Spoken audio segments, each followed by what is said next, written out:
আমি যে সেদিন তোমাদের সাথে বেলপুরি খাওয়ার ভিডিওটা শেয়ার করি আর এটা হচ্ছে বেলপুরি খাওয়ার আগেরও ভিডিও, তাহলে বুঝো আমি কত পরিমাণের অলস এবং আমি সব জায়গাতে সবকিছুতেই এত এত পরিমাণে লেট করি যে এই ভিডিওগুলো 3 মাসের আগেরও ভিডিও আর আমি এখন তোমাদের সাথে শেয়ার করতেছি। সেদিন আম্মুর কাছে গিয়েছিলাম, আম্মুর কাছে আমি আর আমার বাবাই গিয়ে কিছুক্ষণ বসে থেকে কথাবার্তা বলে আবার চলে আসি। আর আমার বাবাইয়ের একটু ভিডিও করতেছিলাম, আমার বাবা এই স্টাইল নিচ্ছিল।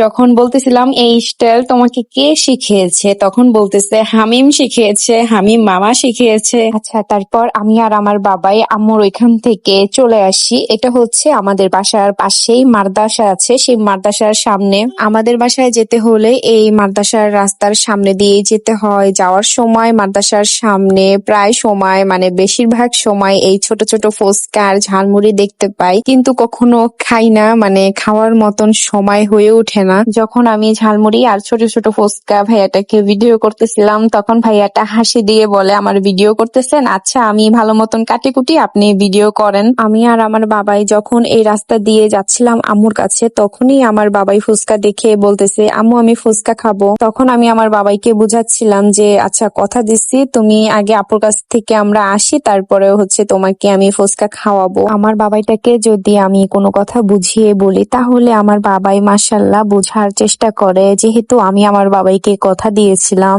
যে বাসায় আসার পথে তোমাকে আমি ফুচকা খাইয়ে নিব, কথা দিয়েছি, কথা না রাখলে কেমন, সেজন্য আমি আমার কথা রেখেছি। আমার বাবাইকে আমি ফুচকা খাওয়ালাম। আমি কিন্তু 2 প্লেট ফুচকা নিয়েছি, আমার বাবাই আর আমি খেয়েছি। আমার মতন আমার বাবাইয়ের ফুচকা অনেক অনেক পছন্দ। সেই যে ছোটবেলা থেকে, যখন থেকে আমার বাবাই প্রথম ফুচকা খায়, সেই যে তখন থেকে আমার বাবাইয়ের ফুচকা পছন্দ। আমরা যেখানেই ঘুরতে যাই না কেন, যে কোনো খাবারের সামনে থাকুক না কেন, আমার বাবাইয়ের সামনে যদি ফুচকা পড়ে তাহলে সে খাবারের মধ্যে সেই ফুচকা দেখিয়ে দিবে সে নাকি ফুচকা খাবে। আমাদের সাথে সাথে আমার বাবাইয়েরও কিন্তু ফুচকার প্লেট আলাদাভাবে অর্ডার দিতে হয়। আচ্ছা যাই হোক, এরপর আমি এখান থেকে ঝালমুড়ি মাখিয়ে আবার হামিমদের বাসায় যাই। আমার বাবাই খালি হামিমদের বাসা করতেছিল, তাই ভাবলাম ঝালমুড়ি নিয়ে হামিমদের বাসায় যাওয়া যাক, সবাই মিলে খাবো।